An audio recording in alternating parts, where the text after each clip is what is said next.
오늘은 조금 암울한 이야기로 말씀을 시작할까 합니다. 좀 이해해 주십시오. 본인을 크리스천이라고는 생각하지만 교회에는 나가지 않는 사람 뭐라고 부르는지 아시죠? 가나안 성도라고 부릅니다. 가나안 세 글자 뒤집어서 안 나가를 거꾸로 해서 가나안 성도라고 하는데요. 이들의 숫자가 얼마나 될까요? 한번 생각해 보신 적 있으십니까? 한국 전체 크리스천 중 몇 퍼센트 정도 될 거라고 생각하세요? 23.3%라는 연구 결과가 나왔습니다. 코로나가 심했긴 심했나 보다. 그럴 수 있지 라고 생각하실 수 있겠는데 4년 전 통계입니다. 4년 전 연구 결과예요. 그러니까 방역 지침으로 현장 예배가 불가능해지기도 한참 전에 이미 전체 크리스천의 4분의 1 정도가 자신은 교회에 나가지 않으면서 크리스천이라고 생각하는 그런 사람들이었습니다. 아까 간사님이 말씀해 주셨지만 수요필 워십 현장 예배가 작년 이맘때쯤 문을 닫았습니다. 20년 2월 26일에 오프라인 예배가 문을 닫았었는데요. 벌써 1년이나 됐어요. 현장 예배나 대면 모임이 중단된 요즘은 아마 이런 가나안 성도들의 비율이 조심스럽지만 조금 더 늘어나지 않았을까 생각해 봅니다. 교회에 모이는 게 힘들어지다 못해 불가능한 시대를 우리는 지금 살고 있죠. 벌써 1년째요. 오프라인으로 모이는 건 이미 불가능해서 온라인으로나마 모이고 있는데 그마저도 어색하다는 피드백이 많이 있습니다. 많은 분들이 이렇게 한탄합니다. 상황이 이런데도 우리가 모여야 됩니까? 이렇게 물어보시는 분들이 많아요. 여기에도 그렇게 생각하시는 분들 있으실지 모르겠습니다. 그러나 성경은 야속하게도 우리가 모이기를 그만두지 말고 오히려 서로를 격려해서 더욱 힘써 모이라고 명령하고 있습니다. 저는 물론 이 말씀이 감염을 무릅쓰고서라도 이 자리에 모여라 라는 말씀으로 그렇다고는 생각하지는 않습니다. 오히려 공동체를 지키라 라는 뜻으로 이해합니다. 여러분도 좀 그러시지 않으십니까? 공동체를 지키라는 말로요. 그러면 이런 질문을 할 수 있습니다. 왜 우리는 공동체를 지켜야 할까요? 성경은 왜 우리에게 힘써 모이라고 이야기하는 걸까요? 주변에 이런 질문을 가지고 여쭤보면 대부분 두 가지로 대답을 하십니다. 첫 번째, 가장 많이 들을 수 있는 대답은 이겁니다.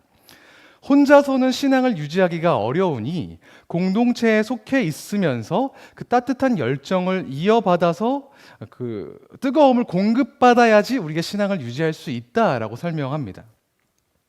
이 주장에는 드와이트 라이먼 무디 목사님, D.L. 무디로 알려져 있는 목사님의 일화가 굉장히 많이 인용됩니다. 아마 들어보신 분들도 있을 텐데 한번 이야기해 보겠습니다. 하루는 어떤 청년이 이 무디 목사님을 찾아와서 이렇게 질문을 합니다. 목사님, 꼭 교회에 나가야 됩니까? 그냥 집에서 혼자 조용히 믿으면 안 됩니까? 이렇게 질문을 합니다. 목사님이 대답은 안 하시고 갑자기 그 뜨거운 난로, 일단 옛날이죠. 뜨거운 난로에 있는 석탄 덩어리를 집게로 하나 집어서 빨갛게 달아오른 그 덩어리를 바닥에 툭 내려놓습니다. 그러면 그 석탄이 어떻게 되죠? 빨갛던 게 식어버립니다. 다 식은 걸 보더니 다시 그것을 집게로 들어서 난로에 넣었습니다. 어떻게 될까요? 다시 벌겋게 달아올랐어요. 그러고는 이 모든 과정을 보여주시고 나서 무디 목사님이 한마디를 하십니다. 신앙생활도 이와 같다네. 이런 얘기 많이 들어보셨죠? 그래서 우리가 홀로 떨어져 있으면 신앙을 뜨겁게 유지하는 것이 어려우니 다른 뜨거운 공동체에 함께 있어야 된다라는 주장을 우리가 많이 하곤 합니다. 꽤 있는 이야기이고 우리 신앙생활을 경험적으로 되돌아보면 뭐 대단히 틀린 얘기는 아닌 것 같습니다만 이런 반론이 있을 수는 있어요. 혼자서 신앙 유지할 수 있는 사람은 어떡합니까? 혹은 요즘처럼 혼자서 신앙을 유지해야만 하는 시대는 어떻습니까? 비극적이게도 우리는 1년 동안 혼자서 신앙을 유지해야 하는 상황을 겪었습니다. 어떤 분들은 실질적으로 현장 예배에 나오지 못하고 대면 모임을 하지 못해서 내 신앙이 침체되는 것 같다라고 안타까워하시기도 하지만 또 상당수의 어떤 분들은 유튜브로 예배 참석하는 것만으로도 난 내 신앙이 유지되는 것을 느낀다라고 말씀하시는 분도 있었어요. 그런 분들에게 과연 이 말, 영적인 상태를 유지하기 위해서 공동체로 모여야 한다는 이 말이 과연 설득력이 있을까요? 또 어떤 분들은 교회 안에서 상처와 아픔들을 이미 경험해서 다시 공동체 안으로 들어가는 것을 두려워하기도 합니다. 그런 상황에 있는 분들에게 붙잡아 놓고, 야, 너 혼자서 신앙 유지하기 힘드니까 어찌됐든 교회 공동체 안에 들어와서 그렇게 믿음을 유지해야지 더 신앙이 자라날 수 있는 거야 라고 이야기하는 말이 공허하게 들리지는 않을까요? 어떤 때는 폭력적이기까지 합니다. 그러니 공급을 받기 위해 우리가 공동체 안에 섞여 있어야 된다라는 대답은 완전히 틀린 대답이라고 말할 수는 없지만 완전히 정답이라고 보기도 어렵다는 거예요. 그러면 또 왜 우리는 공동체를 이뤄야 할까? 첫 번째 대답이 이거였다고 했죠. 두 번째는 이겁니다. 하나님이 우리를 공동체로 부르셨기 때문이다. 이건 어떠십니까? 공감이 가세요? 공감 가시면 고개 조금 끄덕여 주시겠습니까? 네, 조금 공감 가시는 것 같아요. 개인적으로는 첫 번째 대답보다는 성경에 조금 더 근접한 대답이라고 생각합니다. 교회라는 말은 헬라어로 에클레시아라고 하죠. 사람들의 모임이라는 뜻입니다. 신약 성경 내내 교회를 가리키는 말로 이 모임이라는 단어가 사용되었습니다. 그렇다고 구약에는 이 교회가 나오지 않느냐? 아닙니다. 아브라함과 이삭과 야곱 이 세 사람의 족장 공동체, 모세의 지배를 받았던 광야 공동체, 또 이스라엘 왕국, 포로로 잡혀간 다음에는 포로 공동체들이 이 신약에 등장할 교회의 예고편 같은 존재들이었습니다. 신약 시대에 와서는 예수 그리스도의 십자가 부활 승천 이후에 오순절 성령 강림 사건으로 모든 사람에게 성령이 부어진 그 순간부터 모든 믿는 사람에게 그 공동체가 확장되었죠. 그리고 그 증거가 저와 여러분들 아니겠습니까? 성경은 그들을 에클레시아, 모임이라고 불렀다는 겁니다. 하나님의 부르심을 받은 사람들은 구약, 신약, 그리고 지금 시대까지 이르러 항상 공동체의 형태를 이어갔습니다. 그런데 이런 질문이 가능합니다. 여기서부터가 되게 중요해요. 하나님은 개개인과 1대1로 만나서 구원시키실 수도 있었을 텐데, 전능하시니까요. 그런데 왜 굳이 귀찮게 여러 사람을 한 곳에 모아놓으셨을까요? 왜 이른바 공동체로 부르셨을까요? 한번 잠깐 그 이유를 추측해 보겠습니다. 왜 그랬을까요? 우리의 시계를 창세기로, 그 이전인, 창세기의 이전인 순간으로 돌려보겠습니다. 그때는 시간이라는 개념도 없어요. 완전히 태초의 순간입니다. 천지가 창조되기 전에 전부 어둠이어서 어둠이라는 개념조차 없었을 그때 우주의 중심에는 관계가 있었습니다. 공동체가 있었어요. 그 공동체의 이름은 성삼위일체, 성부, 성자, 성령이었습니다. 세 위격이 존재하시지만 동시에 한 분이신 하나님은 사실은 한 분이셨습니다. 하지만 동시에 세 분이 함께하는 공동체였어요. 어려운 개념이죠. 중요한 건 이겁니다. 하나님은 왜 그렇게 딱 떨어지지 않는, 설명하기 어려운 존재로 존재하셨을까요? 어떤 사람들은 이 삼위일체를 설명하면서 이렇게 이야기합니다. 세 위격, 성부, 성자, 성령이 사실은 전부 다 독립된 따로 존재하는 개체이며 삼위일체가 아니라 삼위삼체라고 이야기합니다. 하나님이 유일하신 분이 아니라 사실은 세 분이라는 거예요. 대표적으로 몰몬교가 그렇습니다. 또 어떤 사람은 예수님이 원래는 인간이었지만 갑자기 하나님의 영을 입어서 그때부터 신으로 증명되고 그때부터 신이 되었다고 이야기합니다. 요즘 판치고 있는 대부분의 이단들이 이런 스탠스를 취하고 있죠. 태어나긴 한국에서 태어났는데, 저희 과천 어딘가에서 태어났는데 갑자기 보혜사를 받더니 내가 하나님이 됐다고 주장합니다. 다 뻥이죠. 본인도 뻥인 걸 알고 있습니다. 어떤 사람들은 이 하나님의 삼위일체를 설명하기 위해서 물, H2O를 예로 듭니다. 액체인 물로 변했다가 온도가 올라가면 기체로 변했다가 다시 내려가면 얼음으로 변했다가, 그걸 비유해서 하나님이 어떤 때는 성부 하나님으로 계시다가 인간이 필요할 때는 인간의 몸인 성자가 되셨다가 영으로 존재해야 될 때는 성령으로 존재한다고 이야기합니다. 마치 성부, 성자, 성령이 역할극하는 것처럼 변장을 하고 있다고 폄하합니다. 하나님은 기능적으로 도움이 필요한 존재가 아니죠. 혼자서는 구원할 수가 없어서 잠깐 성자로 변신했다가 그 이후에 영적인 존재가 필요하니까 갑자기 영으로 호련히 변한 그런 존재가 아닙니다. 그래서 성령님의 도움을 부탁한 게 아닙니다. 삼위삼체 다 틀렸고요. 모습을 변해서 존재하신 거다? 역시 틀렸습니다. 성부, 성자, 성령은 기능적으로 필요해서 나누어진 존재, 변신하는 존재가 아닙니다. 유일하신 하나님은 전능하시죠. 누구의 도움도 받지 않으시고 혼자 모든 일을 감당하실 수 있는 분이십니다. 믿으십니까? 그런데 딱 한 가지 불가능한 게 있었어요. 그게 뭡니까? 공동체를 이루는 것. 혼자서 공동체라고 이야기하면 조금 이상한 사람이잖아요. 근데 한 분이면서 동시에 세 분이신 삼위일체 하나님은 혼자이심에도 공동체를 이루는 것마저도 가능케 하는 하나님의 묘수인 셈입니다. 우리는 이 공동체의 측면에서 하나님을 이해해야 합니다. 삼위일체 하나님을요. 그리고 삼위일체에 기반해서 우리의 공동체를 바라봐야 하는 것입니다. 다시 오늘 본문으로 시간을 땡겨 보겠습니다.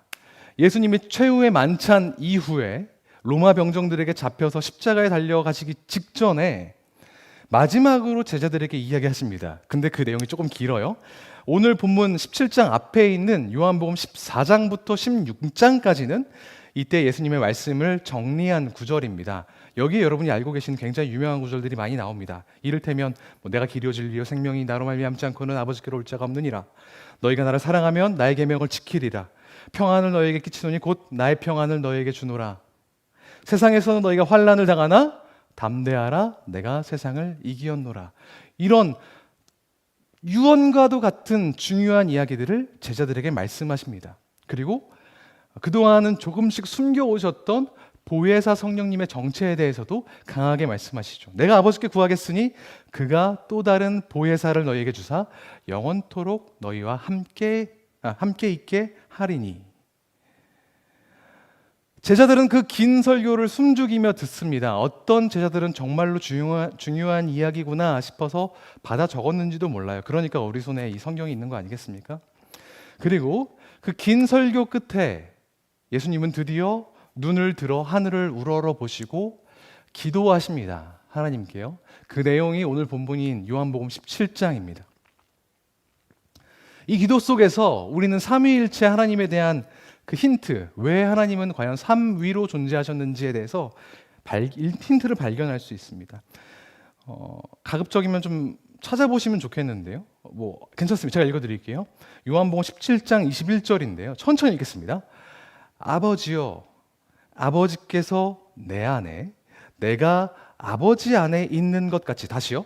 아버지여, 아버지께서 내 안에, 내가 아버지 안에 있는 것 같이 그들도, 여기서 말하는 그들은 제자들입니다.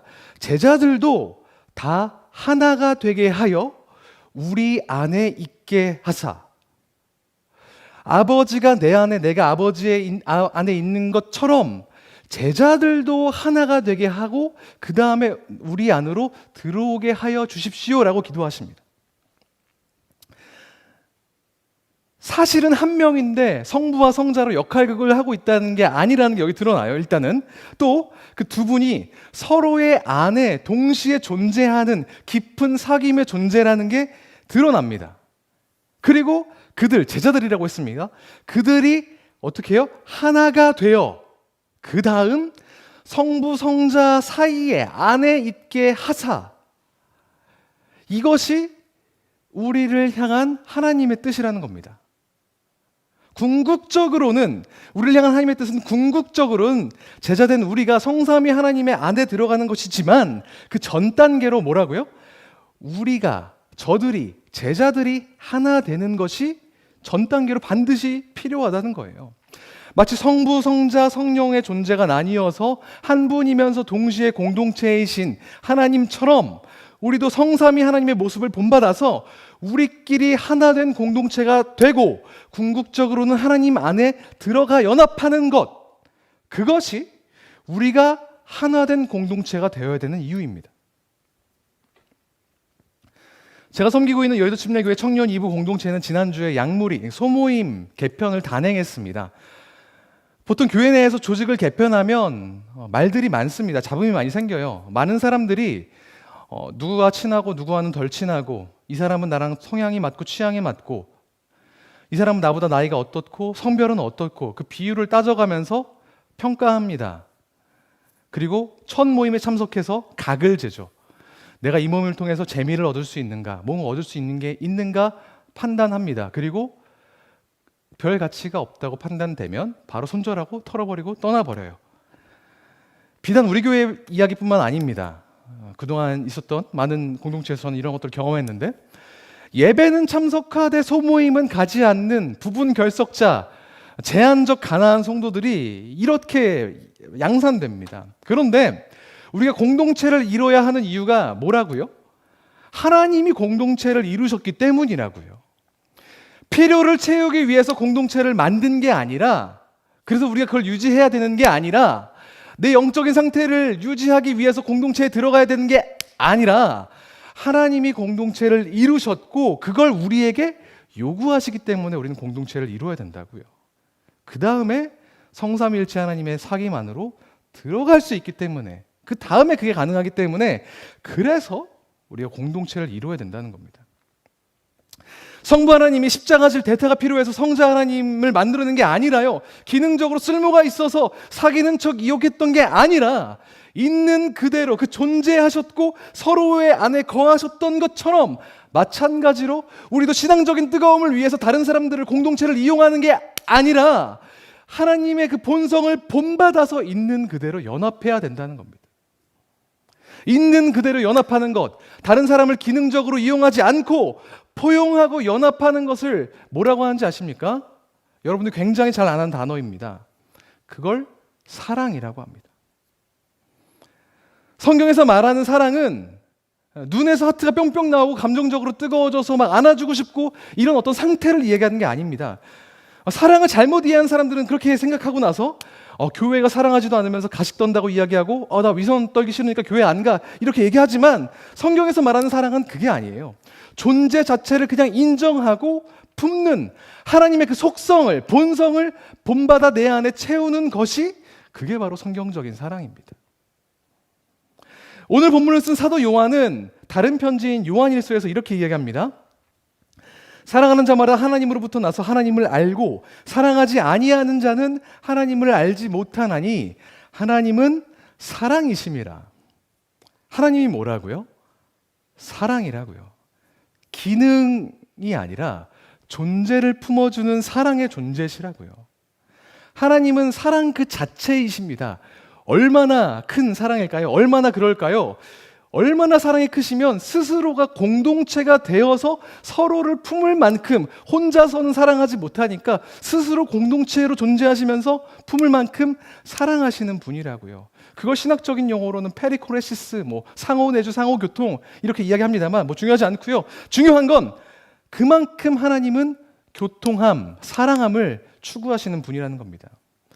그리고 그 삼위 하나님 사이의 사귐과 교제가 이제 우리에게 주어졌습니다. 요한일서 4장 9절에 보면 이렇게 말씀합니다. 하나님의 사랑이 우리에게 이렇게 나타난 바 되었으니. 우리에게 나타난 하나님의 사랑 뭐죠? 십자가의 사랑 아니겠습니까?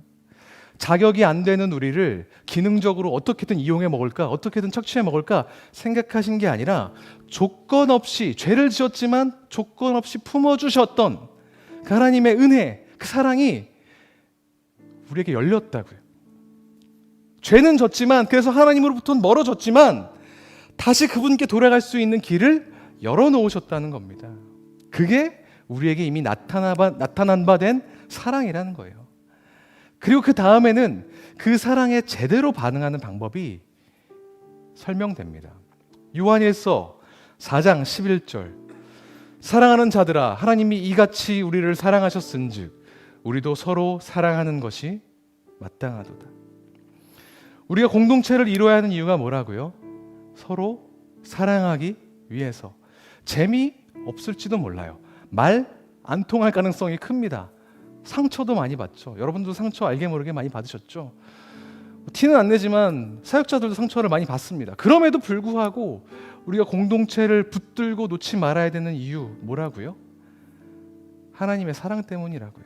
그것을 잘 받아들였다라는 증거가 우리의 공동체이기 때문에 그렇습니다. 하나님이 스스로 공동체를 이루셨고 우리도 똑같이 그 모양처럼 공동체를 이루기를 원하셨기 때문에, 그렇기 때문에 우리는 모이기를 힘써야 됩니다. 보이지 않는 하나님을 사랑한다고 말하면서 보이는 형제자매를 사랑하는 것은 거짓말하는 것이라고 이야기했던 요한 1서의 말씀이 바로 이 뜻입니다. 여러분께 질문 한 가지 하겠습니다. 여러분 그리스도의 사랑을, 그 구원의 감격을 경험하셨습니까? 하셨어요? 하셨다면 어떻게 알죠? 우리가 하나님의 사랑을 입은 자라는 것을 드러낼 수 있는 가장 강력한 방법은 바로 공동체를 이루는 겁니다. 우리는 공동체를 이루어야 됩니다. 구원받았으니까요. 우리가 먼저 하나가 되어 진짜 영원한 사귐과 교제를 나누시는 그 성삼위 하나님의 교제로 들어갈 수 있도록 우리는 서로 사랑해야 합니다. 오늘 이 수요필 워십에 참여하는 모든 분들이 삼위일체 하나님 그 공동체적 사랑을 본받아서 몸된 교회를 이루는 그 축복을 경험하실 수 있기를 축복합니다. 지금 속해 있는 교회 내에 분반이든 예사랑이든 또 약물이든 어떤 신앙 공동체이든 회사 내 신우회든 힘써 모일 수 있는 그런 사랑의 사자, 사랑이신 하나님의 본성을 담는 제자 되시기를 주님의 이름으로 축복합니다.